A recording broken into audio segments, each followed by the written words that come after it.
The decommissioning team is facing another setback.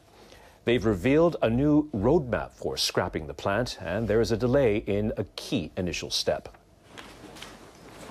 Officials from the government and TEPCO approved the revised plan. It refers to two important tasks: the removal of spent fuel rods in cooling ponds and cleaning up melted nuclear fuel. Officials pushed back the schedule to remove the rods by 3 years. They say they first need to remove debris and decontaminate the buildings. Experts still need to locate and study the melted fuel inside the reactors, and they need to consider new removal methods that don't use water. Experts still need to locate and study the melted fuel inside the reactors, and they need to consider new removal methods that don't use water. The initial approach involved filling the reactor containment vessels with water before removing the melted fuel. But officials couldn't guarantee the vessels would stand up to earthquakes and wouldn't leak. The new roadmap keeps the initial target of beginning the fuel removal process within 6 years. There is no change to the overall goal to complete the decommissioning work in 30 to 40 years. Now, here's the finance minister, Taro Aso. Remember, everybody's an Aso. Who can forget Taro Aso? The biggest Aso in Japan. Who can forget him? He's the finance minister, right? Yes. What an Aso that Aso is. Well, he's in this headline. Let elderly people, quote, hurry up and die, says Japanese minister. Taro Aso says he would refuse end-of-life care and would feel bad knowing treatment was paid for by the government. NHK has obtained a report by the International Atomic Energy Agency on the nuclear accident at Fukushima Daiichi. 3 of the plant's 6 reactors melted down following the 2011 earthquake and tsunami. The report says Japanese officials didn't do enough to prevent the disaster. Duh. The summary report was prepared by 180 scientists from more than 40 countries. The IAEA board examined it this week before a final version is issued in September. The report says there were projections that a magnitude 8.3 quake would lead to tsunami measuring up to 15 meters high. It says officials at Tokyo Electric Power Company didn't take necessary precautions. The report also points out to measures to prevent the flooding of emergency diesel generators were inadequate. The experts have proposed a periodic review of safety requirements. They also recommend assuming scenarios in which multiple natural disasters occur simultaneously. It's laughable and troubling, both combined. All nuclear reactors in Japan remain offline. Some utilities are turning to coal-fired power generation as a low-cost and stable alternative. But Environment Ministry officials are against a plan to build a new power plant in western Japan, citing global warming concerns.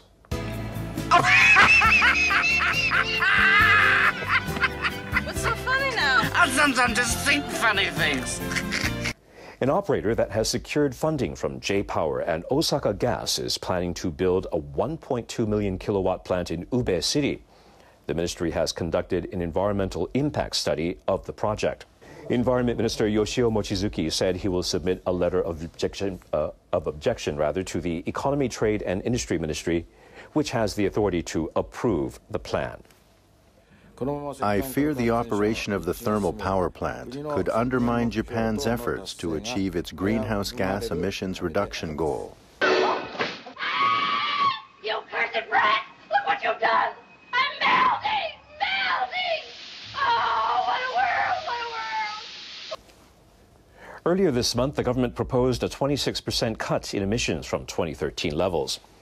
Environment Ministry officials are encouraging the use of renewable energies such as solar and wind power. They're calling for limiting coal-fueled power generation, which involves sizable carbon dioxide emissions. But Economy, Trade and Industry Ministry officials support the method because it is low cost and stable. In nuke news, back in 2014, an explosion ripped through the Waste Isolation Pilot Plant, or WIPP, in New Mexico. An underground dump for nuclear waste produced at the nearby Los Alamos weapons facility. A total of 34 workers were exposed to toxic radiation as a result of that explosion, 13 of whom suffered from internal radioactive contamination, meaning they got it in their bodies inside. At first, the cause of the accident was a mystery, but slowly but surely the story started to leak out.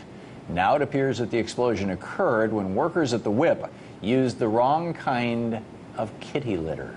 Yes, that's right, kitty litter. You know the stuff you use to keep your cat's poo from smelling up the house? Pretty crazy, right? So why are we using kitty litter to store nuclear waste? And what does this tell us about the overall safety of our nuclear waste facilities? With me now for more on this is Paul DiRienzo, independent investigative journalist and contributor to Who, What, Why. Paul, welcome. Welcome, thank you. So kitty litter, huh? What the heck is going on here? Well, kitty litter is used, it was not really supposed to be used, the organic kitty litter. They were supposed to use a clay-based inorganic kitty litter. And many stories have been told.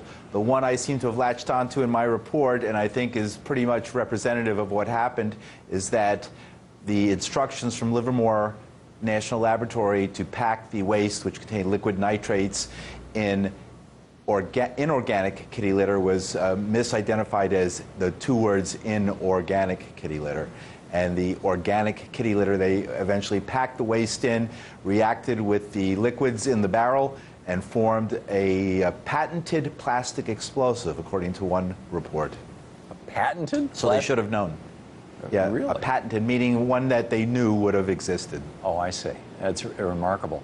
Why kitty litter? I mean, to begin with, and I mean, are they ordering this stuff on Amazon.com or something, or are we talking about tons and tons of it? I mean, what's the deal?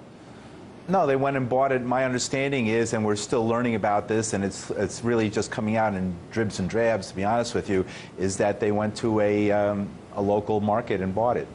Like a local supermarket or cat food store. Yeah, it was or Sweet brand, Sweet Scoop brand, a very common brand. Huh, amazing. Do they do this at other facilities?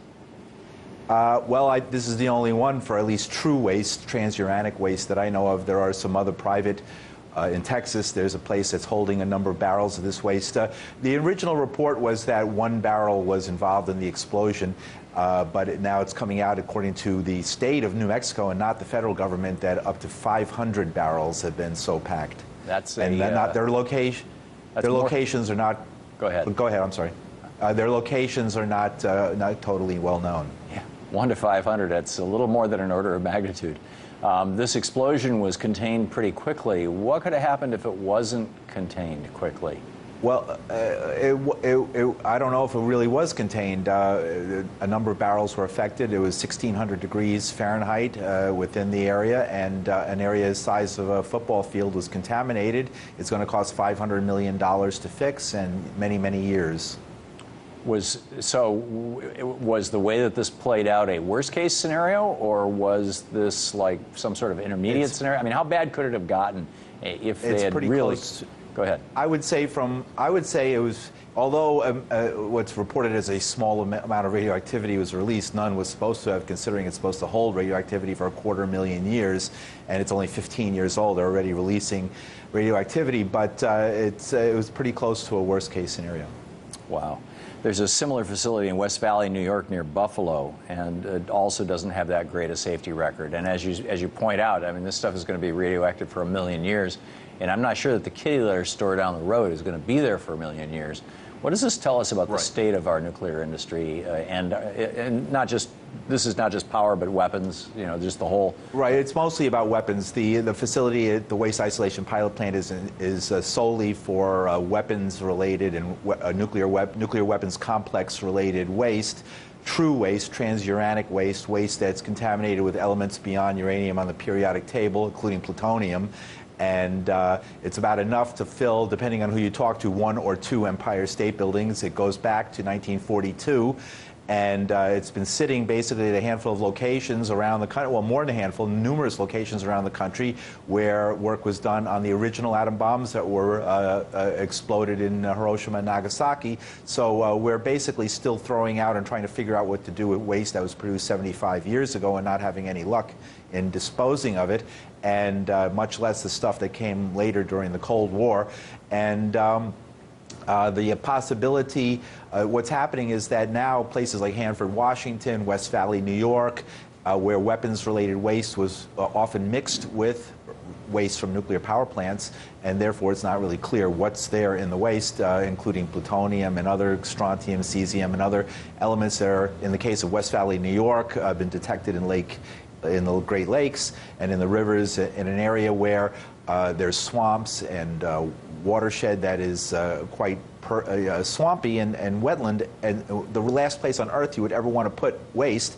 The people in New York want to ship it to the desert in New Mexico, and people in New Mexico don't want it really, even especially if it's mixed with the very high activity commercial waste. So meanwhile, the Department of Energy is launching its stockpile stewardship program to spend billions of dollars to totally restructure our nuclear weapons complex and to build these new generations of nuclear weapons, which are designed, rather than blowing up the cities of the Soviet Union so much, destroying the underground bunkers of Iran, Iraq, or any other country that the U.S. fights with. This is the future, the stockpile stewardship program. It's supported by Republicans and Democrats alike.